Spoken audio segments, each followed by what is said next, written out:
আল্লাহ আমার রব, এই রবি আমার সব। দামে দামে তুন মনে তারি অনুভব। তোমার দুনিয়াতে আমি যেদিকে তাকাই, অথই নিয়ামতে ডুবে আছি সবাই। পাক পাখালির গানে শুনি তসবি কলরব, তসবি কলরব। আল্লাহ আমার রব, এই রবি আমার। আসসালামু আলাইকুম। আলহামদুলিল্লাহ, আসসালাতু ওয়াসসালামু আলা রাসূলিল্লাহ। প্রিয় দর্শক, আপনারা যারা দেশে আছেন প্রবাসে, সবাইকে জানাই মাহে রমজানের শুভেচ্ছা। শুরু হলো পবিত্র রমজান উপলক্ষে এনটিভি আয়োজিত এবং লাভ হলো নিবেদিত অনুষ্ঠান আপনার জিজ্ঞাসা। আপনাদের সাথে আছি আমি জয়নুল আবেদিন আজাদ। আর আপনাদের মনে জায়গা প্রশ্নের জিজ্ঞাসার সরাসরি জবাব দিচ্ছেন বিশিষ্ট আলেম ডক্টর মোহাম্মদ সাইফুল্লাহ। আসসালামু আলাইকুম ওরহমতুল্লাহি ওয়া বারাকাতুহু। প্রিয় দর্শক, আমাদের আজকের প্রাসঙ্গিক আলোচনার বিষয় তাকওয়া। চলুন তাহলে জিজ্ঞাসার আলোকিত ভুবনে আমরা প্রশ্ন নিচ্ছি। আসসালামু আলাইকুম। প্রিয় দর্শক, পরিচয় দিয়ে প্রশ্ন করুন। লাইনে আছেন? যে আপনার পরিচয় দিয়ে প্রশ্ন করুন। আমি উত্তরা থেকে রদিয়া বলছি। জি বলুন। আমি গত রমজানে প্রশ্ন করছি, আর আজকে একটু তিনটে প্রশ্ন করব। কাইন্ডলি একটু আমার প্রশ্নগুলা নেবেন। প্রশ্ন করুন। আমার প্রথম প্রশ্ন হলো, নামাজে যখন নিয়ত আমরা নিয়ত করি, নিয়ত কিন্তু মুখে পড়ি না। তা এখন হয়েছে নিয়ত যখন করব, কিয়ামে রমাদান নিয়ত করব নাকি সলাতুল লাইল নিয়ত করব নাকি সলাতুল তারাউইহ নিয়ত করব? এই তিনটার মধ্যে একটা আমাকে শিওর করে দিবেন, যেটা করলে উত্তম হবে আমি সেটা করব। আর বাকি হলো যে দুই রাকাত করে পড়ার পরে সেদিন পরশুদিনের অনুষ্ঠানে বলছিলেন সাহেব এই করছে একটু রেস্ট নেওয়ার জন্য। তো রেস্ট টাইমের মধ্যে ইস্তেগফার করা যাবে কিনা? আপনি দুই রাকাত পড়ার পরে আপনি কি বললেন, রেস্ট নিতে চান? হ্যাঁ, রেস্ট যদি নেই তাহলে কি ইস্তেগফার করতে পারবো কিনা তখন? আর আরেকটা প্রশ্ন, কি করতে পারবেন? ইস্তেগফার। জি জি জি, ইস্তেগফার। জি জি জি, যে কোনো ইস্তেগফার। জি জি, বুঝছেন, ইস্তেগফার তো অনেকগুলো আল্লাহর রহমতে পারি। তো যাই হোক, এখন তৃতীয় প্রশ্নটা হলো, আমার বান্ধবী একজন আছে, উনি ডাক্তার মিজানের আম্মু। উনি আমাকে প্রশ্ন করছে, আপনি তো সব অনুষ্ঠান সবসময় দেখেন, আমি নামাজে প্রায় সময় একটা সেজদা দিই আরেকটা সেজদা দেই না। যখন আমি তাশাহুদ পড়ি বা দরুদে চলে যাই, তখন আমার মনে পড়লে আমি সেজদা যে একটা দেইনি, কনফার্ম হয়ে যাওনি, তখন উনি একটা দেবে না দুইটা দিবে। তারপরে দিই, দেওয়ার পরে আবার তাশাহুদ থেকে শুরু করতে হবে কিনা পড়াটা, তাশাহুদকে আবার পড়তে হবে কিনা, কারণ উনি তাশাহুদ শেষ করলে মনে পড়ে। আবার শুরু থেকে কি তাশাহুদ পড়তে হবে কিনা? জি, ধন্যবাদ আপনাকে। আপনি তিনটি খুবই গুরুত্বপূর্ণ প্রশ্ন করেছেন। আপনার প্রথম প্রশ্ন, আপনি বলছেন যে নামাজে তো নিয়ত করতে হয়, পড়তে হয় না। এখানে তিনটি বিষয় উল্লেখ করেছেন, কিয়ামে রমাদান করবেন না কিয়ামে লাইল নিয়ত করবেন না কিয়ামে তারাউই নিয়ত করবেন, কোনটা করবেন? ধন্যবাদ, খুবই গুরুত্বপূর্ণ প্রশ্ন করেছেন। নামাজে নিয়ত করতে হয়, ঠিকই বলেছেন। নিয়ত পড়ার কোনো বিধান নেই। সুতরাং আপনি যখন নিয়ত করবেন তখন আপনি কিয়ামে রমাদানের নিয়ত করবেন। যেহেতু রাসূলুল্লাহ সাল্লাল্লাহু আলাইহি ওয়াসাল্লাম হাদিসের মধ্যে এই কথা স্পষ্ট করে বলেছেন, সহিহ বুখারী ও মুসলিমের হাদিসের মধ্যে এসেছে, মান কামা রমাদানা ঈমানান ওয়া ইহতিসাবান গুফিরা লাহু মা তাকাদ্দামা মিন যামবিহি। যে ব্যক্তি রমাদান মাসে কিয়াম করলো, সুতরাং কিয়ামকে রাসূলুল্লাহ সাল্লাল্লাহু আলাইহি ওয়াসাল্লাম রমাদানের সাথে সম্পৃক্ত করেছেন। তাই কিয়ামে রমাদান এর আরেকটি নাম হচ্ছে সালাতুত তারাবিহ। যদিও হাদিসের মধ্যে এই নাম আসেনি, কিন্তু জুমহুর উলামায়ে কেরাম এবং সালাফগণ এই নামকে তাকরির করেছেন, সমর্থন করেছেন। আর সালাতুল লাইল এটি কমন নাম। এর মধ্যে সব সালাতের, রাতের যত সালাত আছে, রাতের যত নফল সালাত আছে, সবগুলোর মধ্যে অন্তর্ভুক্ত হবে। তাহাজ্জুদ অন্তর্ভুক্ত হতে পারে, এমনি যদি কেউ রাত্রে দুই রাকাত করে নফল নামাজ পড়ে সেটা অন্তর্ভুক্ত হতে পারে। তাই এক্ষেত্রে আপনি কিয়ামে রমাদানের নিয়ত করাটাই আপনার জন্য উত্তম। আরেকটি প্রশ্ন করেছেন, তারাবিতে তো দুই রাকাত করে পড়ছেন, তো পড়ার পর যদি উনি একটু বিশ্রাম নেন, তো তখন কি ইস্তেগফার পড়তে পারবেন? হ্যাঁ, বিশ্রামে আপনি ইস্তেগফার পড়তে পারবেন, কিন্তু বিশ্রাম তো হলো না। বিশ্রাম, সালাফগণ কেন এই সময় বিশ্রাম নিতেন? বাদা কুল্লি তারওয়িহা, মানে প্রত্যেকটা মানে 4 রাকাত পড়ার পরে তারা একটু আরাম করতেন। তারওয়িহাতুন রাহা মানে আরাম নেয়া, আরাম করা। তো এই আরাম কেন করতেন? যাতে করে পরবর্তী 4 রাকাতের জন্য তার প্রস্তুতিটা শক্তিশালী হয়, আরো উদ্যমী হতে পারে। এখন এই সময় যদি আপনি কোরআন তেলাওয়াত, এই সময় যদি আপনি অন্য ইস্তেগফার করেন, এটা করতে পারবেন, কোনো অসুবিধা নেই। কিন্তু মানে উত্তম হচ্ছে এই সময় আপনি একটু রিল্যাক্স, মানে দায়মুক্ত থাকা অথবা কাজ মুক্ত মানে থাকলে, রিল্যাক্সের সময় রিল্যাক্সই করা। হ্যাঁ, কাজ মুক্ত থাকলে আপনি পরবর্তী 4 রাকাতে আপনি একটু শক্তি পাবেন। এই জন্য এখানে এই তার উইহা করা হতো। সেক্ষেত্রে আপনি যদি ইস্তেগফার পড়েন, ইস্তেগফার পড়তে পারেন, কোনো অসুবিধা নেই। শেষে ওনার এক বান্ধবীর বিষয়ে প্রশ্ন করেছেন। উনি নামাজে এক সেজদা দেন, মনে করেন কম হয়েছে একটা সেজদা, তখন কি করবেন? তিনি যদি ওয়াসওয়াসার কারণে হয়ে থাকে, অবশ্য আপনি স্পষ্ট করেছেন, ওয়াসওয়াসা বলেননি, কিন্তু যদি ওয়াসওয়াসার কারণে হয়ে থাকে, তাহলে তিনি যে অবস্থা আছেন সে অবস্থায় নামাজ কন্টিনিউ করে শেষ করবেন। তাহলে আমি এটা হয়তো বুঝাতে পেরেছি যে যদি ওয়াসওয়াসার কারণে হয়, তাহলে সালাতের যেই জায়গা আছেন সেখান থেকে তিনি কন্টিনিউ করে সালাত কমপ্লিট করবেন। দ্বিতীয় নম্বর হচ্ছে, যদি ওয়াসওয়াসা না হয়ে থাকে, তিনি কনফার্ম হন, তিনি যদি এতটুকু কনফার্ম হন যে তিনি একটি সিজদা দিয়েছেন, কারণ স্বভাবত একটা সিজদা দিয়ে কেউ মানে এতে যাবে না, তার শাহুদে যাবে না, মানে তার শাহুদের জন্য বসে না, এটা হয় না। সুতরাং এটা মানে নিয়মের ব্যতিক্রম। কিন্তু যখন তিনি কনফার্ম হন যে আমি একটি সিজদা দিয়েছি, তাহলে তিনি যখন মনে পড়বে যে একটি সিজদা দিয়েছেন, তখন তিনি 2টি সিজদা দিবেন। একটি সিজদা নয়, আবার 2টি সিজদা দিবেন। আবার 2টি সিজদা দেওয়ার পরে তারপরে তিনি পরবর্তী সালাত আদায় করবেন এবং তিনি এর জন্য সিজদায়ে সাহু দিবেন। আমরা জানলাম বিষয়টি সম্পর্কে। প্রিয় দর্শক, প্রশ্ন নিচ্ছে। আসসালামু আলাইকুম, পরিচয় দিয়ে প্রশ্ন করুন।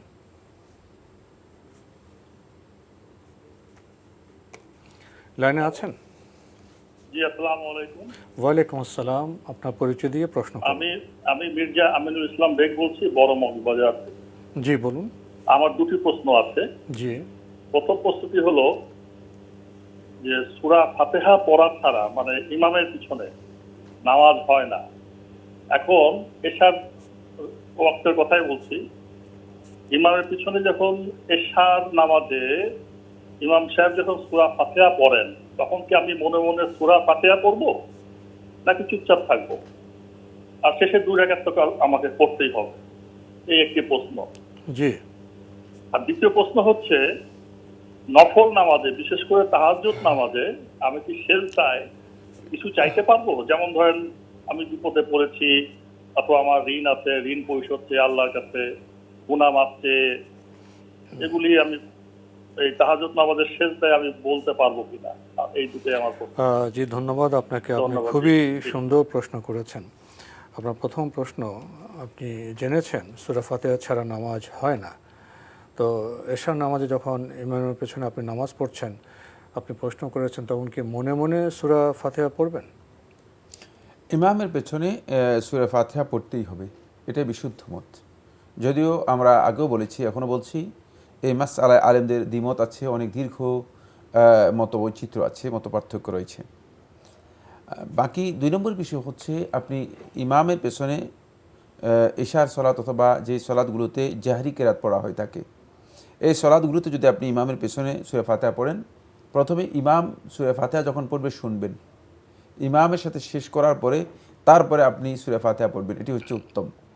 কিন্তু কেউ যদি মনে করেন যে ইমাম সূরা ফাতিহা যখন তিলাওয়াত করেন, তখন প্রত্যেকটি আয়াত ইমাম যখন তেলাওয়াত করেন, তখন যেই মাঝখানে ইমাম যে সাক্তা করেন, প্রত্যেকটি আয়াতে সাক্তা করে থাকেন, এই সাক্তার মধ্যে তিনি পড়ে নেবেন, তাহলে তিনি এই সময় পড়তে পারেন।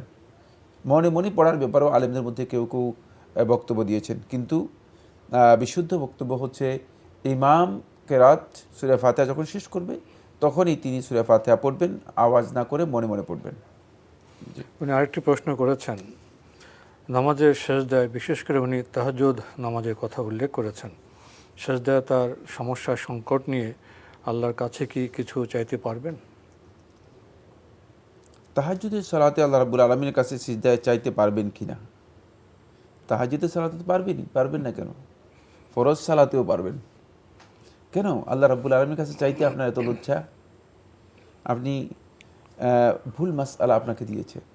রাসূলুল্লাহ সাল্লাল্লাহু আলাইহি ওয়াসাল্লাম সলাতের সিজদাতে আল্লাহ রাব্বুল আলামিনের কাছে দোয়া করতে বলেছেন।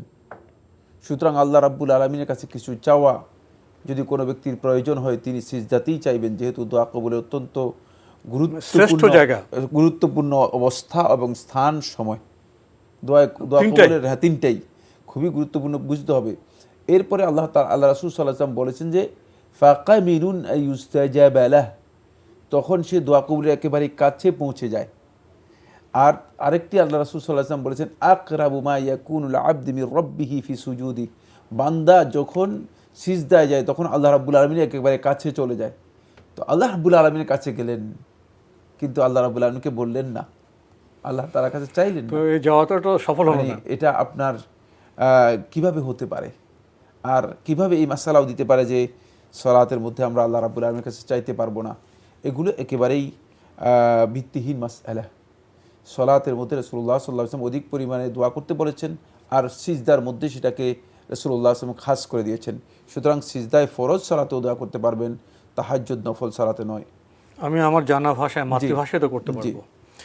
আমরা জানলাম বিষয়টি সম্পর্কে। প্রিয় দর্শক, প্রশ্ন নিচ্ছি। আসসালামু আলাইকুম, পরিচয় দিয়ে প্রশ্ন করুন। লাইনে আছেন? যে আমরা আপনাকে। ওয়ালাইকুম আসসালাম, প্রশ্ন আমি করুন। রংপুর থেকে রেজওয়ানা বলছিলাম। জি বলুন। আমার একটি প্রশ্ন ছিল, হুজুর আমরা তো তারাবির নামাজ পড়ি, তো আমরা তো অনেক বড় বড় সূরাগুলো সব জানি না। তো যখন আমরা ছোট সূরা দিয়ে নামাজ পড়তে যাব, তো তারাবির নামাজটাকে কিভাবে একটু দীর্ঘ করা যায়, এটা একটু যদি জানাতেন। আর কোনো প্রশ্ন আছে আপনার? না, আর কোনো প্রশ্ন নেই। ধন্যবাদ আপনাকে, আপনি খুব সুন্দর প্রশ্ন করেছেন। তারাবি নামাজ আপনি জেনেছেন যে দীর্ঘ কিয়াম করা, দীর্ঘ সূরা পড়া। আপনার সমস্যা হলো আপনি বড় সূরা জানেন না, তাহলে ছোট ছোট সূরা দিয়ে কিভাবে নামাজ দীর্ঘ করবেন, পরামর্শ চেয়েছেন। ধন্যবাদ আপনাকে। দীর্ঘ করার জন্য যে পরামর্শ চেয়েছেন, এটা আমি 3টা পরামর্শ দিতে পারবো। 1 নম্বর পরামর্শ হচ্ছে আপনি ছোট সূরাগুলোকে একাধিক সূরা একসাথে যুক্ত করতে পারেন। আপনি যদি আপনার কাছে 10টি সূরা মুখস্থ থাকে, তাহলে আপনি 10টি সূরা একসাথে পড়তে পারেন। আর যদি আরও বেশি জানা থাকে, তাহলে আপনি 2 রাকাতের মধ্যে সূরাগুলো ভাগ করতে পারেন, অথবা আপনি সূরা রিপিট করতে পারেন। 10টি সূরা পড়ার পরে আবার রিপিট করতে পারবেন, আবার সূরাগুলো রিপিট করতে পারেন। সূরাতুল ইখলাসকে রিপিট করতে পারবেন, সূরাগুলোকে রিপিট করতে পারবেন, তাহলে আপনার দীর্ঘ হলো, আপনি দীর্ঘ করতে পারবেন। আর 2 নম্বর হচ্ছে যে কাজটি আপনি করতে পারবেন, সেটা হলো যদি আপনি কোরআনে কারীম তেলাওয়াত করতে পারেন, তাহলে আপনার জন্য জায়েজ আছে আপনি মুসহাফ থেকেও কোরআনে কারীম তেলাওয়াত করতে পারবেন। পবিত্র কোরআন হাতের সামনে নিয়ে নফল, তাহাজ্জুদ এবং তারাবিহের সালাতের মধ্যে যদি কেউ কোরআনে কারীম দেখে তেলাওয়াত করতে চান, তিনি কোরআনে কারীম দেখেও তেলাওয়াত করতে পারবেন। এই মর্মে জুমহুর আহলে হাদিস এবং জুমহুর উলামায়ে কেরাম ফতোয়া দিয়েছেন। যদিও শুধুমাত্র এই মাসআলার মধ্যে দ্বিমত পোষণ করেছেন একজন আলেম, ইমাম আবু হানিফা রহমতুল্লাহ আলাইহি, তার ছাত্র 2 জন, ইমাম মুহাম্মদ বিন হাসান আশ-শাইবানী রহমতুল্লাহ আলাইহি, ইমাম আবু ইউসুফ ইয়াকুব ইবনে ইব্রাহিম আল-আনসারী রাহিমাহুল্লাহ তাআলা, তারা 2 জনই দ্বিমত পোষণ করেছেন। তারাও দ্বিমত পোষণ করেছেন, কিন্তু ইমাম রহমতুল্লাহ আলাইহি বলেছেন যে যদি কোরআনে কারীম মুসহাফ দেখে কেউ পড়ে, তাহলে তার সালাত বাতিল হয়ে যাবে।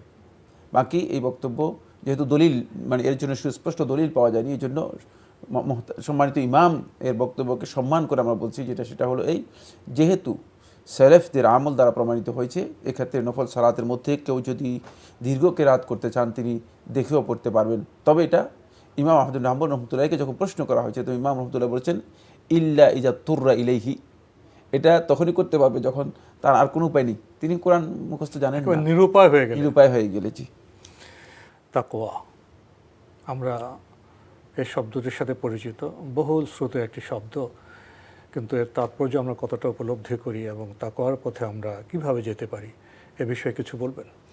ধন্যবাদ আপনাকে। অত্যন্ত গুরুত্বপূর্ণ একটি বিষয়। প্রথম কথা হচ্ছে যে তাকওয়া আমাদের সকলের কাছে পরিচিত, আপনি যেভাবে বলেছেন ঠিক সেভাবেই, কিন্তু অনেকেই আমরা তাকওয়া সম্পর্কে সঠিক অর্থ বা সঠিক মর্ম আমরা উপলব্ধি করতে পারিনি বা জানতে পারিনি। এর কারণ হচ্ছে তাকওয়াকে শুধুমাত্র খোদাভীতি অথবা আল্লাহভীতি অথবা আল্লাহ তাআলা ভয় হিসেবে অনেকে অনুবাদ করেছেন। এই ভুল অনুবাদের কারণে আমরা তাকওয়ার যে প্রকৃত মর্ম, সেই মর্মটুকু আমরা উপলব্ধি করতে সক্ষম হইনি। এখানে যে বিষয়টি বলবো সেটা হচ্ছে তাকওয়া হচ্ছে মূলত কোনো ব্যক্তির অন্তরে আল্লাহ রাব্বুল আলামিনের আনুগত্যের পরিপূর্ণ যে চেতনা রয়েছে, সেই চেতনা যখন জাগ্রত হবে, তখন সেই ব্যক্তি আল্লাহ রাব্বুল আলামিনের বিধানগুলোকে পরিপূর্ণরূপে পালন করবে, এগুলোকে অনুসরণ করবে, আর আল্লাহ রাব্বুল আলামিন যা নিষেধ করেছেন সেগুলো থেকে নিজেকে বিরত রাখবে। এই অনুসরণ করা, এবং বিরত থাকার প্রকৃত নামই হচ্ছে তাকওয়া। সুতরাং এই তাকওয়াকে মানে শুধুমাত্র একটি পার্ট দিয়ে, মানে আল্লাহ রাব্বুল আলামিনের আযাব থেকে ভয় দিয়ে শুধু এটাকে বোঝানো, এটা যথার্থ নয়। ফলে এটা খণ্ডিত হয়ে গেছে। ফলে সমস্ত আহলুল ইলম, আহলুত তাফসীর কথা বলেছেন যে তাকওয়ার রক্ষণ হচ্ছে দুটি হচ্ছে স্তম্ভ, মানে যেই দুটি পিলারের উপর তাকওয়া দাঁড়িয়েছে। একটি হচ্ছে আল ইমতিসাল, আল্লাহর নির্দেশের অনুসরণ, যেভাবে আল্লাহ রাব্বুল আলামিন নির্দেশ অর্ডার করেছেন সেভাবেই অনুসরণ করতে হবে। দ্বিতীয় হচ্ছে আল ইজতিনাব, আল্লাহ রাব্বুল আলামিন যা নিষেধ করেছেন সেগুলো থেকে নিজেকে বিরত রাখা। এই দুইয়ের মাধ্যমেই মূলত তাকওয়া প্রতিষ্ঠিত হবে। আমি এখানে খুবই গুরুত্বপূর্ণ কিছু কথা বলবো। 1 নম্বর পয়েন্ট হচ্ছে যে তাকওয়া হচ্ছে এই পৃথিবীতে মানুষের, যেমন এই যে দেহ রয়েছে, এই দেহের জন্য এটাকে ঢাকতে হলে, এর যে লজ্জাস্থান আছে এগুলোকে ঢাকতে হলে কাপড়ের প্রয়োজন, পোশাকের প্রয়োজন। ঠিক নফস এর লেবাস হচ্ছে তাকওয়া, নফসের লেবাস হচ্ছে তাকওয়া। আল্লাহ সুবহানাহু ওয়া তাআলা কোরআনে কারীমে সূরাতুল আরাফে বিষয়টি বলেছেন লেবাস ওয়া লিবাসুত তাকওয়া যালিকা খায়র। আর তাকওয়ার এই পোশাক, এটাই তোমাদের জন্য কল্যাণকর। এই পোশাক হচ্ছে নফসকে আল্লাহর বান্দাগণ যদি তাকওয়া দিয়ে ঢাকতে পারে, এটাই হচ্ছে লিবাসুত তাকওয়া। এই জন্য তাকওয়ার মাধ্যমেই আমরা নফসের লিবাস পাই, নফসকে আমরা সাজাতে পারি, পরিশীলিত পরিমার্জিত করতে পারি। দ্বিতীয় নম্বর যে পয়েন্টটি বলবো সেটা হচ্ছে তাকওয়াকে আল্লাহ সুবহানাহু ওয়া তাআলা কোরআনে কারীমে আরেকটি আয়াতের মধ্যে বলেছেন তাকওয়া হচ্ছে খায়রুজ জাদ লিয়াউমিল মাআদ, যে কিয়ামত দিবসের জন্য, পুনরুত্থান দিবসের জন্য এটা হচ্ছে সর্বোত্তম পাথেয়। আল্লাহ সুবহানাহু ওয়া তাআলা বলেন ওয়াতাযাওয়াদু ফাইন্না খায়রাজ জাদি তাকওয়া ওয়াত্তাকুন ইয়া উলিল আলবাব, তোমরা পাথেয় গ্রহণ করো। আমরা তো মানে দুনিয়ার জন্য সব পাথেয় গ্রহণ করি, আমরা আমাদের সফরের জন্য পাথেয় গ্রহণ করি। আমরা এখন রমাদান মাস আসছে, সবাই বাজার খরচ করে পাথেয় নিচ্ছেন, কিন্তু আমরা যেই আসলে বিশাল এক জার্নিতে আছি, মানে আমাদের জীবন জার্নি, রমজান, যে জীবন জার্নিতে আমরা আছি, সেই জীবন জার্নিতে, তাকওয়ার এই জার্নিতে আমরা যে আছি, এই জার্নিতে আমরা কি আদৌ আমাদের পাথেয়র কথা জানি? সেই পাথরটুকু হচ্ছে তাকওয়া। আল্লাহ তাআলা বলেছেন ওয়া খায়রুজ জাদ, এটা হচ্ছে সবচেয়ে উত্তম পাথেয় বান্দাদের জন্য, যে বান্দাগণ তাকওয়ার যেই মানে পাথেয়, সেই পাথেয় গ্রহণ করবে। এরপর আরেকটি গুরুত্বপূর্ণ পয়েন্ট বলবো, সেটা হচ্ছে তাকওয়া কি? তাকওয়া হচ্ছে আল্লাহ রাব্বুল আলামিনের কাছে বান্দার সম্মানের মানদণ্ড, মিয়ারুল কারামা, কারামতের মানদণ্ড। সুতরাং এটা আমাদের খেয়াল রাখতে হবে যে বান্দাকে আল্লাহ রাব্বুল আলামিন এর উপর মানে সম্মান করবেন, এর উপর বান্দার সম্মান বৃদ্ধি পাবে। ইন্না আকরামাকুম ইনদাল্লাহি আতকাকুম, আল্লাহ সুবহানাহু ওয়া তাআলা কোরআনে কারীমে বলেন যে তোমাদের মধ্যে সবচেয়ে সম্মানিত সেই তো আমার কাছে, আতকাকুম, যে তোমাদের মধ্যে সবচেয়ে বেশি তাকওয়া অবলম্বন করতে পেরেছে, তাকওয়ার মানে উত্তীর্ণ হতে পেরেছে। এ বিষয়ে আপনার কাছে আরও গুরুত্বপূর্ণ কিছু বিষয় ইনশাআল্লাহ আমরা শুনবো প্রশ্ন নেওয়ার পরে। প্রিয় দর্শক, আমরা প্রশ্ন নিচ্ছি। আসসালামু আলাইকুম, পরিচয় দিয়ে প্রশ্ন করুন। জি, ওয়ালাইকুম আসসালাম। জি, আমি সিলেট থেকে বলছিলাম। জি, আমার কোশ্চেনটা হচ্ছে যে মহিলা মানুষের যখন পিরিয়ড হয় স্বাভাবিক, তো 8-9 দিন পর সে পবিত্র হয়ে যায়। গোসল করার পর 18-19 দিনের সময় সে যদি আবার কিছু দেখতে পায়, মানে ব্রাউনিশ বা ইয়েলো টাইপের কিছু যদি দেখতে পায়, তাহলে কি সে রোজা আর নামাজ কন্টিনিউ করতে পারবে, নাকি সেই রোজাটা ভেঙে ফেলবে? আর এই রোজাটা কি নেক্সট টাইম রাখতে হবে কিনা? আপনার কি আর কোনো প্রশ্ন আছে? জি, আমার আরেকটা কোশ্চেন ছিল যে মেয়েরা যখন বাবার বাড়িতে বেড়াতে আসে, তখন মানে দীর্ঘদিন হয়ে গেলে, মানে ধরেন 3-4 মাস বা 6 মাস হয়ে গেল, তখন কি সে কসরের সালাত আদায় করবে নাকি স্বাভাবিক সালাত আদায় করবে? আর রমজান মাসে সে তারাবি কিভাবে পড়বে বাবার বাড়িতে? জি, আসসালামু আলাইকুম। ধন্যবাদ আপনাকে, খুবই গুরুত্বপূর্ণ প্রশ্ন আপনি করেছেন। পিরিয়ড প্রসঙ্গে 8-9 দিন উনি একটি দিন ধার্য করেছেন, গোসল করলেন, আবার 18-19 দিন পরে হলুদ বা ব্রাউন কিছু যদি দেখতে পান, তাহলে কি উনি নামাজ রোজা কন্টিনিউ করতে পারবেন?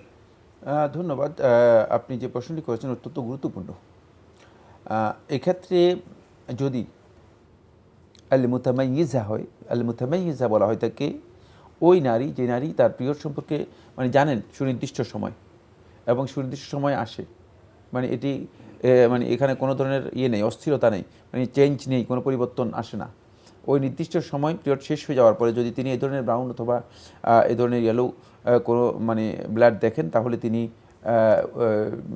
সিয়াম কন্টিনিউ করবেন এবং তার এই স্রাবকে অতিরিক্ত স্রাব হিসেবে ইস্তেহাজা হিসেবে তিনি ধরবেন। এক্ষেত্রে তিনি রোজা কন্টিনিউ করবেন। কিন্তু যদি তিনি মুতামাইয়িজা না হন, মুতামাইয়িজা বলছি মানে যিনি নির্দিষ্ট করতে পেরেছেন, মুতামাইয়িজা না হন এবং তার এই ধরনের বিষয় মানে নিয়মিত হচ্ছে এমন হন, আর সেক্ষেত্রে যদি তিনি মানে বুঝতে পারেন যে এটা পিরিয়ড নয়, একদিন দুই দিন এই ধরনের হয়ে থাকে, তাহলে তিনি সিয়াম কন্টিনিউ করবেন, সিয়াম কন্টিনিউ করবেন। পাশাপাশি তিনি সলাতও কন্টিনিউ করবেন, পাশাপাশি সলাতও কন্টিনিউ করবেন। সলাত প্রত্যেক সলাতের জন্য উজু করে তারপরে সলাত আদায় করবেন, প্রত্যেক সলাতের জন্য উজু করে তারপরে সলাত আদায় করবেন। কিন্তু মানে তার যদি এমন হয় যে মানে পিরিয়ডের টাইম মনে হচ্ছে যেন পিরিয়ডের মধ্যে মনে হচ্ছে যেন পিরিয়ড শুরু হয়ে গেছে, এই পিরিয়ডের মধ্যে মানে তিনি যদি এটা মনে করেন যে পিরিয়ডের টাইম এসে গিয়েছে এবং পিরিয়ড শুরু হয়ে গেছে, কারণ 13 দিনের পরেই পিরিয়ড শুরু হতে পারে, পিরিয়ডের মানে 13 দিন পর্যন্ত 11 বা 13 দিন পর্যন্ত আলেমদের ইখতিলাফ রয়েছে, শুরু হতে পারে। যদি মনে করেন যে পিরিয়ড শুরু হয়ে গেছে আর তিনি যদি এটা উপলব্ধি করেন, তাহলে সেক্ষেত্রে তিনি সিয়াম রাখবেন না, পরবর্তীতে তিনি অবশ্যই সিয়াম কাজা করবেন। উনি আরেকটি প্রশ্ন করেছেন, মেয়েরা যখন বাবা বাড়ি বেড়াতে যান দীর্ঘ বেড়ানোর সময় 3 মাস 6 মাস, সেই সময় কি তিনি স্বাভাবিক সালাত আদায় করবেন? আর তার তারাবির অবস্থা কেমন হবে? হ্যাঁ, তিনি নিজের বাপের বাড়িতে যখন যাবেন তখন তার বাড়িতে গেলেন, মানে সেক্ষেত্রে তিনি স্বাভাবিকভাবে সালাত আদায় করবেন, কসর করবেন না। তিনি মুসাফির নন, এখানে নিজের বাড়িতে মুসাফির কেউ হয় রেখে এই ধরনের সুতরাং এখানে মুসাফির নন, তিনি কসর করবেন না, তিনি এখানে পরিপূর্ণ সালাত আদায় করবেন এবং ইকামত হবে, যেহেতু তিনি 3, 4, 6 মাস থাকছেন। বাকি সালাতুত তারাবির ব্যাপারে প্রশ্ন করেছেন, আমি জানি না। সালাতুত তারাবি হচ্ছে নফল সালাত, নফল সালাত আপনি যে কোথাও আদায় করতে পারবেন, মুসাফির ব্যক্তিও নফল সালাত নিয়মিত আদায় করতে পারবে, এতে কোনো ধরনের বাধা নেই, কারণ রাতের নফল সালাতের ব্যাপারে কোনো কসর নেই। প্রিয় দর্শক, হজ তো আমাদের প্রিয় বিষয়, আমরা হজে যেতে চাই, হজের অনেক প্রস্তুতি লাগে। নগদ ইসলামিক MFS অ্যাকাউন্ট থেকে হজ ট্যুরস অ্যান্ড ট্রাভেলস পেমেন্ট করা সহজ, তাই আপনারা যারা হজে যাওয়ার নিয়ত করেছেন তারা নগদ ইসলামিক MFS অ্যাকাউন্টে হজ ট্যুরস অ্যান্ড ট্রাভেলসের পেমেন্টটা করে ফেলতে পারেন। প্রিয় দর্শক, আমরা প্রশ্ন নিচ্ছি। আসসালামু আলাইকুম, পরিচয় দিয়ে প্রশ্ন করুন। ওয়ালাইকুম আসসালাম। হুজুর, আমি গিয়াসউদ্দিন বলছি। জি বলুন। হুজুর, আমি বলছিলাম রমজান মাসে সিয়াম সাধনা করলে 1 বছরের গুনাহ মাফ হয়ে যায়। হুজুর, কেউ যদি অতীতে 1 বছর রোজা রাখেনি সেটাও কি মাফ হয়ে যাবে? হুজুর, অনেকেই বলে যে যেহেতু আল্লাহ হক, আল্লাহ ক্ষমা করে দিবেন, আসলে কি একটু বলবেন? এটাই। ধন্যবাদ আপনাকে, আপনি অনেক গুরুত্বপূর্ণ প্রশ্ন করেছেন। আপনি জেনেছেন রমজানে সিয়াম রাখলে বিগত 1 বছরে গুনাহ মাফ হয়ে যায়, আর যিনি বিগত 1 বছর বা রোজা রাখেননি তার কি অবস্থা হবে? রমাদানের সিয়াম রাখলে 1 বছরের গুনাহ মাফ হয়ে যাবে, এই যে বক্তব্য রমাদান মিন রমাদান ইয়া রমাদান যে হাদিসের মধ্যে এসেছে, সেখানে বিশুদ্ধ কথা হচ্ছে সগীরা গুনাহ মাফ হবে। আর কাদের সগীরা গুনাহ মাফ হবে? তাদের একটা ক্রাইটেরিয়া আছে, একটা মানে পরিচয় আছে, বৈশিষ্ট্য আছে, পরিচয় আছে। তো আপনি যে লোকের কথা বলেছেন সেই লোকের মধ্যে পড়ে না, কারণ যে ফরজ নষ্ট করেছে, সে ফরজ নষ্ট করেছে, সে তো অনেকটা ঈমান ধ্বংস করে ফেলেছে। কারণ ফরজগুলো ঈমানের মানে সংরক্ষক। ফরজ যদি কেউ নষ্ট করে থাকে তাহলে সেই ঈমানটাকে কি করে দিল? নষ্ট করে দিল, ঈমানেই নকশ হয়ে গেল, ঘাটতি হয়ে গেল। সুতরাং প্রশ্নই আসে না। আপনি যে ব্যক্তি কথা বলেছেন যে মানে আগের সিয়ামই পালন করে নাই, সুতরাং সে ব্যক্তি এই আপনার যেই গুনাহ মাপের যে ফজিলত আছে, এই ফজিলতের এই বোনাস সে পাবে না, এই ফজিলতের সে আওতাভুক্ত হবে না। ফরজ নষ্ট করছে অথবা কবিরা গুনাহ করেছে, এই সমস্ত ব্যক্তি এই ফজিলত পাবে না। তো এখন যদি ওনারা যদি তওবা করে ফেলেন, তওবা করে যদি আবার সঠিক পথে ফিরে আসেন, হ্যাঁ, সে তওবা করলে তো আল্লাহ সুবহানাহু ওয়া তাআলা ইচ্ছা করে সবই মাফ করে দিবে। তওবার মাসালা আমরা আলোচনা করতেছি না, কিন্তু এই ফজিলতটুকু পাবে না। জি, আমরা জানলাম বিষয়টি সম্পর্কে। প্রিয় দর্শক, প্রশ্ন নিচ্ছি। আসসালামু আলাইকুম, পরিচয় দিয়ে প্রশ্ন করুন। হ্যালো, আসসালামু আলাইকুম। ওয়ালাইকুম আসসালাম। আমি একটা প্রশ্ন করতে চাচ্ছি। জি। প্রশ্নটা হচ্ছে যে আমরা যে তারাবি নামাজ পড়ি, সেখানে আমরা আগে সবসময় পড়ে আসি 4 রাকাতে একটা দোয়া পড়ি, সুবহানাজিল মুলকি একটা দোয়া আছে, জি। এটা পড়ি। আর মোনাজাতটা আমরা রাব্বানা আতিনা না বলে আল্লাহুম্মা ইন্না নাসআলুকা একটা দোয়া আছে, যেটা আমরা বইয়ে পাইছি। তো এখন শুনতেছি এটা নাকি পড়া ঠিক না, হ্যাঁ, এটা না পড়লেও হয়, আর পড়লে নাকি বিদআত। তো আমি এখন কি করব? আমি তো এত বছর পড়ে আসছি, হ্যাঁ, তো জি। এখন আমি এটাকে পড়বো না পড়বো না, এটা আর কি। আমি গত বছরও পড়েছি, এই বছরও। হ্যাঁ, আর আপনার কি আর তারাবি তো 20 টাকাতেই পড়তে হবে, 8 টাকার তো কোনো তারাবি নাই। এটাই আপনার আমার প্রশ্ন আমরা পেয়েছি। আপনি খুবই গুরুত্বপূর্ণ প্রশ্ন করেছেন। আপনি ঠিকই বলেছেন, আমাদের দেশে এটা একটা প্রচলন আছে, তারাবির 4 রাকাত পর একটু বসে একটি দোয়া করা হয় এবং শেষে একটি মোনাজাত করা হয়। তো আপনি এখন শুনছেন এটা ঠিক নয়, বেদাত। তো আপনি বলছেন যে আমি তো অতীতে এগুলো পড়েছি, এখন কি করব? ধন্যবাদ আপনাকে। আপনি 4 রাকাত পড়ে সুবহানাজিল মুলকি ওয়াল মালাকুতি ওয়াল জাবারুতি ওয়াল ইজ্জতি ওয়াল কিবরিয়া, এই যে দোয়াটি পড়া হয়ে থাকে, এটি হাদিস দ্বারা সাব্যস্ত হয়নি। আবার যে মুনাজাতের কথা বলেছেন, সেই মুনাজাতও হাদিস দ্বারা সাব্যস্ত হয়নি। সুতরাং 4 রাকাতে পড়ে দোয়া এবং মুনাজাত, এটি যদি আপনি সুন্নাহ মনে করে করেন, তাহলে এটি বেদাত হবেই, কোনো সন্দেহ নেই। কারণ রাসূলুল্লাহ সাল্লাল্লাহু আলাইহি ওয়াসাল্লাম করেন নাই, সাহাবায়ে কেরাম করেন নাই, তাবিঈনরা করেন নাই, তবে তাবিঈনরা করেন নাই। সুতরাং আমরা কৃষি ভিত্তিতে করব, প্রশ্নই আসে না। তাই এটা সুন্নাহ মনে করার কোনো সুযোগ নেই। কিন্তু আপনি এই দোয়ার মধ্যে যে বক্তব্য আছে, এই বক্তব্য যদি কেউ আপনি ব্যক্তিগতভাবে তাসবিহ হিসেবে তিনি করেন, সুন্নাহ মনে না করে, হ্যাঁ, সুন্নাহ মনে না করে তাসবিহ হিসেবে করেন, ব্যক্তিগতভাবে আপনি করতে পারেন। সেটা মানে এটাকে মানে মুলাজামাত করা যাবে না, নিয়মিত এটাকে কন্টিনিউ নির্দিষ্ট করা যাবে না। অবশ্যই আপনি এটাকে 4 রাকাত পরপর পড়া এবং 4 রাকাত পরপর মুনাজাত করা, যদি এটাকে নির্দিষ্ট করে নেন যেভাবে মানুষ নির্দিষ্ট করে নিয়েছে, সেটি বেদাত হবে, কোনো সন্দেহ নেই। এখন থেকে এটা বর্জন করতে হবে, যেহেতু সুন্নাহ দ্বারা সাব্যস্ত হয়নি। আমরা জানি যে ইবাদত সাব্যস্ত হতে হলে অবশ্যই দলিল থাকতে হবে, যেহেতু দলিল নেই, সুতরাং এই কাজটি কোনোভাবেই বৈধ নয়। এরপরে আপনি একটি মন্তব্য করেছেন, তারাবি তো 20 রাকাতই পড়তে হবে, 8 রাকাত কোনো তারাবি নেই। এই মন্তব্যটি উনি করেছেন, এটা কি ঠিক আছে? কোনো মন্তব্যের কোনো ভিত্তি আছে বলে আমি জানি না। কারণ তারাবিহের সালাতের ব্যাপারে আলেমদের মধ্যে ইখতিলাফ রয়েছে। বাকি তারাবিহের সালাতের রাকাত সংখ্যা সুস্পষ্টভাবে নির্দিষ্ট নয়। এটি রাতের নামাজ, 8 রাকাতও পড়তে পারবেন, 20 রাকাতও পড়তে পারবেন, কমও পড়তে পারবেন, বেশিও পড়তে পারবেন, একেবারে 41 রাকাত পর্যন্ত আপনি পড়তে পারবেন। ইয়াহইয়া ইবনে সাঈদ আল আনসারী রাহিমাহুল্লাহ তাআলা, ইমাম বুখারী রহমাতুল্লাহ উস্তাদ, তিনি বলেছেন, আমি মদিনার লোকদেরকে পেয়েছি তারা 41 রাকাত পড়তেন। তাহলে মানে তারাবিতে রাকাত সংখ্যা মুখ্য নয়, দীর্ঘ কিয়াম করা, কিয়াম হচ্ছে উদ্দেশ্য, দীর্ঘ কিয়াম করে দীর্ঘ উদ্দেশ্য। সূরা দিয়ে পড়া, এটা বোধহয় মূল বিষয়। জি, জি। কে দীর্ঘ কাজ যদি বেশি করে 8 রাকাতও পড়তে পারেন, 20 রাকাতও পড়তে পারেন, বেশিও পড়তে পারেন। জি, জি। প্রশ্ন নিচ্ছে। আসসালামু আলাইকুম, পরিচয় দিয়ে প্রশ্ন করুন। আসসালামু আলাইকুম, আমি মোহাম্মদ শামীম রেজা, ঢাকা থেকে বলছিলাম। জি শাইখের ভাইয়া, নিকট বলুন। আমার 2টি প্রশ্ন ছিল। জি বলুন। আমার প্রথম প্রশ্নটি হলো, আমি ছোট সূরা বেশ কয়েকটা পারি, তার সঙ্গে বড় বড় কিছু সূরার খণ্ডাংশ পারি। সেক্ষেত্রে একই রাকাতে আমি কয়েকটি সূরার খণ্ডাংশ একত্রিত করে পড়তে পারবো কিনা? জি।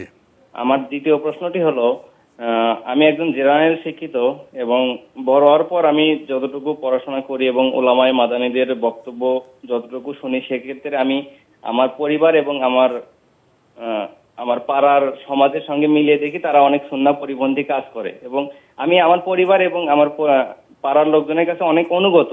আমি তাদের কাছে যখন এগুলোর দাওয়াত পৌঁছাইতে যাই, তাদের সঙ্গে একটু মনোমালিন্য হয়। এখন এক্ষেত্রে আমি পিতামাতার সাথে অসদাচরণের একটি ভয় করতেছি।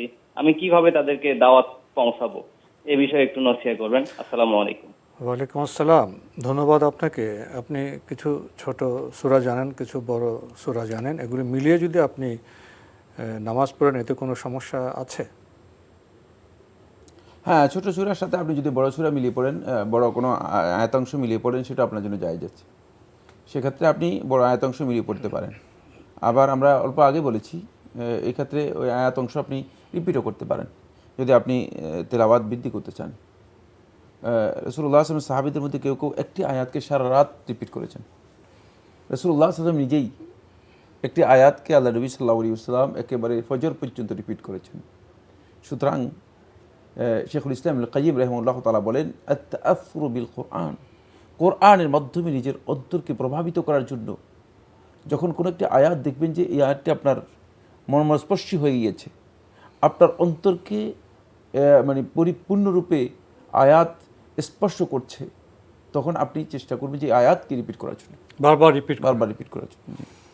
আমরা খুবই গুরুত্বপূর্ণ বিষয় জানলাম। প্রিয় দর্শক, আপনি আরেকটি প্রশ্ন করেছেন। আপনি লক্ষ্য করেছেন আপনার পরিবারে, সমাজে সুন্নাহ পরিপন্থী অনেক কাজ হচ্ছে, আপনি সেগুলো সংশোধনের চেষ্টা করছেন, কিন্তু সে কাজ করতে গিয়ে আপনি মনোমালিন্যের সম্মুখীন হচ্ছেন এবং আপনি আশঙ্কা করছেন যে পিতামাতার সাথে আপনার সম্পর্ক কি খারাপ হয়ে যাবে। এক্ষেত্রে আপনি কি করবেন? কোনো কৌশল কি আছে? হ্যাঁ, কৌশল আছে। কৌশল হচ্ছে আপনি যে কথাগুলো বলছেন সেগুলো বিরিফক, আপনি অত্যন্ত বিনম্রভাবে, কোমলভাবে বলবেন, তাকে আঘাত করে নয়। ওয়ার রিফকু মা মিন শাইইন ইজা দাখালাহু ইল্লা জানাহু। উম্মুল মুমিনিন আয়েশা রাদিয়াল্লাহু তাআলা বলেন যে বিনয়, বিনম্রতা, কোমলতা কোনো জিনিসের মধ্যে যখনই প্রবেশ করে তখন ওই জিনিসকে সৌন্দর্যমণ্ডিত করে। সুতরাং আপনি শুধুমাত্র রাসূলুল্লাহ সাল্লাল্লাহু আলাইহি ওয়াসাল্লামের হাদিস জানা থাকলে দলিল বলবেন, অথবা রেফারেন্স বলবেন, অথবা বলবেন যে একজন আলেম তার কাছ থেকে বক্তব্য শুনেছি, এই ধরনের বলেছেন। এর অতিরিক্ত মানে সেখানে বিতণ্ডা এড়িয়ে যাবেন। কাউকে পরাজিত করার মানুষের নয়, কোনোভাবেই মানে জয় পরাজয়ের মাসআলা আসবে না। শুধুমাত্র বলবেন যে যতটুকু আমার মনে হয় যে মানে সহি আমল এভাবেই বলা হয়েছে বা এভাবেই এসেছে, এতটুকু বললে মনোমালিন্য তৈরি হবে না, কারণ আপনি তো বিতণ্ডা যাচ্ছেন না।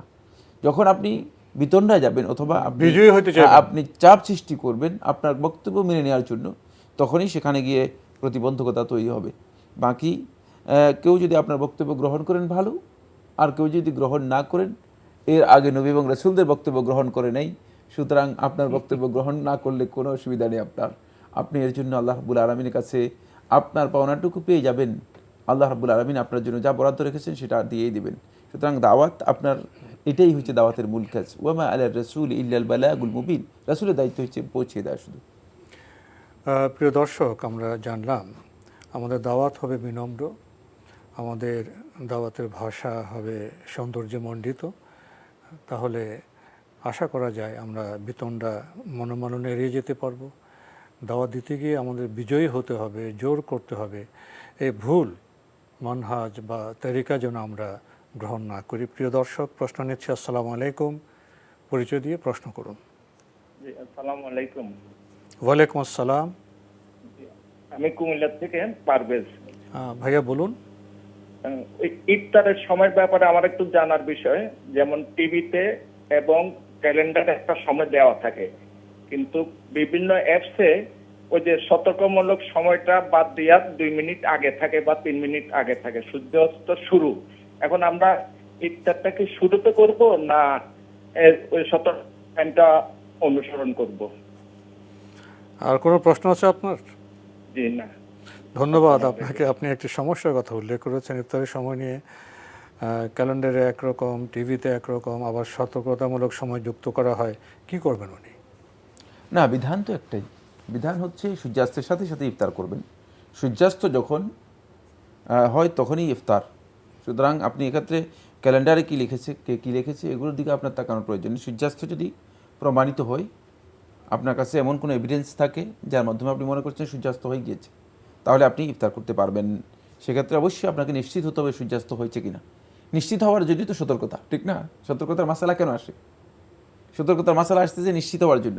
আপনার যে ডিভাইস আছে, ডিভাইসের মধ্যে হতে পারে যে 2 মিনিট স্লো আছে, অনেকের ডিভাইস আছে অনেক স্লো, আবার অনেক ডিভাইস আছে যে দেখা যায় 5 মিনিট মানে অ্যাডভান্স হয়ে আছে, 5 মিনিট সামনে চলে গেছে। সুতরাং সেই ক্ষেত্রে মানে আপনি কনফার্ম হতে হবে, এতটুকু নিশ্চিত হতে হবে যে হ্যাঁ সূর্যাস্ত হয়েছে, তাহলেই আপনি ইফতার করবেন। তো আমাদের লক্ষ্য থাকবে সূর্যের দিকে, সূর্যাস্ত হলো কিনা। এক্ষেত্রে পত্রপত্রিকা আবহাওয়া বিভাগের যে সূত্রে সময় নির্ধারণ করা হয়, সেটি তো মাধ্যম হতে পারে। হ্যাঁ, বাংলাদেশ আবহাওয়া অধিদপ্তর সূর্যাস্তের টাইম নির্দিষ্ট করে দিয়েছে ওইটা আমাদের এবং মাধ্যম হতে সেটা পারে। করা যেতে পারে। আর ইন্টারন্যাশনাল যে সমস্ত অ্যাপসগুলো আছে সেই অ্যাপসগুলোতেও টাইম নির্দিষ্ট করা আছে। বাংলাদেশের আমাদের মূল সানসেট লক্ষ্য হবে সানসেট সূর্যাস্ত। নির্দিষ্ট করা আছে, জি। সূর্যাস্ত এটাই আমাদের না, কিন্তু মানে তিনি খেয়াল রাখতে হবে সানসেট নির্দিষ্ট করা আছে, মনে করেন মানে আজকে দিনের 6টা 19, ঠিক আছে? তো 6টা 19 নির্দিষ্ট করা আছে, আমার ঘড়িতে মানে 6টা 19 টাইম 5 মিনিট এগিয়ে আছে, তাহলে তো সেটা আমি বিপদ পড়ে যাবো। ঘড়ির সময় শুদ্ধ করতে কনফার্ম হবে। হতে হবে যে বিষয়টা। তো মূল বিষয় হলো আমাদের প্রিয় দর্শক, ইফতারের ক্ষেত্রে সূর্যাস্তের সাথে সাথে আমরা ইফতার করতে পারবো ইনশাআল্লাহ। প্রশ্ন নিচ্ছে, আসসালামু আলাইকুম, পরিচয় দিয়ে প্রশ্ন করুন। লাইনে আছেন? জি, আসসালামু আলাইকুম। ওয়ালাইকুম আসসালাম, আপনার পরিচয় দিয়ে প্রশ্ন করুন। লাইনে আছেন? জি জি, আমরা আপনাকে শুনতে পাচ্ছি। দুটা প্রশ্ন। জি, কে বলছেন, কোত্থেকে? আমি বলছি কুমিল্লা থেকে মোহাম্মদ হাসান আলী। আপনি একটি প্রশ্ন করুন, আমাদের সময় শেষ। একটি প্রশ্ন করুন। না, এখন আমি হজে যাওয়ার জন্য কিছু টাকা জমাইছিলাম, বুঝছেন না, আবার সেই টাকাটা আমি ভেঙে ফেলছি। জি জি জি। এখন মানে খুব গরিব মানুষ তো, পরে বেকাটা পড়া যায় না, এবং টাকাটা ভেঙে ফেলছি। এখন এটা কি করা যায়? ধন্যবাদ আপনাকে, আপনি সুন্দর প্রশ্ন করেছেন। আমাদের এই ভাই দরিদ্র মানুষ, কষ্ট করে হজের টাকা জমিয়েছিলেন, কিন্তু প্রয়োজনে ভেঙে ফেলেছেন। এখন কি করবেন? কিছুই করতে হবে না আপনাকে। আপনার প্রয়োজন আপনি পূরণ করেছেন, টাকা ভেঙেছেন, কিন্তু আপনার খরচ প্রয়োজন আছে, সুতরাং আপনার প্রয়োজন পূরণ করেছেন, এটা আপনার জন্য জায়েজ। সেক্ষেত্রে কোনো ধরনের কিছুই করতে হবে না। হজের জন্য আল্লাহ রাব্বুল আলামিনের কাছে বেশি বেশি করে দোয়া করুন। বান্দাগণ হজের জন্য আল্লাহ রাব্বুল আলামিনকে দোয়া করবে এবং হজের জন্য নিজেদের অন্তর মধ্যে একটা আকাঙ্ক্ষা থাকবে, কিন্তু হজের জন্য কষ্ট করে টাকা জমানো এটা ইসলামের বিধান নয়। সুতরাং এর জন্য এত বেশি কসরত করার প্রয়োজন নেই। যদি টাকা আপনার কাছে জমে যায় তাহলে আপনি হজ করবেন, আর টাকা যদি আপনার কাছে না থাকে আপনি হজ করবেন না। কিন্তু আল্লাহ তাআলার কাছে বেশি বেশি দোয়া করুন, আল্লাহ তৌফিক দান করুন। জি, তো আজকে এখানে শেষ করতে হচ্ছে। আপনাকে অনেক ধন্যবাদ। আপনাকে অনেক ধন্যবাদ। প্রিয় দর্শক, আমরা দেখছিলাম এনটিভি আয়োজিত এবং লাভেলো নিবেদিত অনুষ্ঠান আপনার জিজ্ঞাসা। আমাদের অনুষ্ঠান আপনারা এনটিভি অনলাইনেও দেখতে পারবেন, ভিজিট করুন www.ntvbd.com। এছাড়া ইউটিউব এবং আমাদের ভেরিফাইড ফেসবুক পেজে অনুষ্ঠান দেখতে পারবেন। প্রিয় দর্শক, ইনশাল্লাহ দেখা হবে আগামীকাল একই সময়ে। প্রিয় দর্শক, মহান আল্লাহ আমাদের সবাইকে নিরাপদে রাখুন শান্তিতে। আসসালামু আলাইকুম। আল্লাহ আমার রব, এই রবি আমার সব, দামে দামে তুন মনে তারি অনুভব। আল্লাহ আমার রব, এই রবি আমার সব।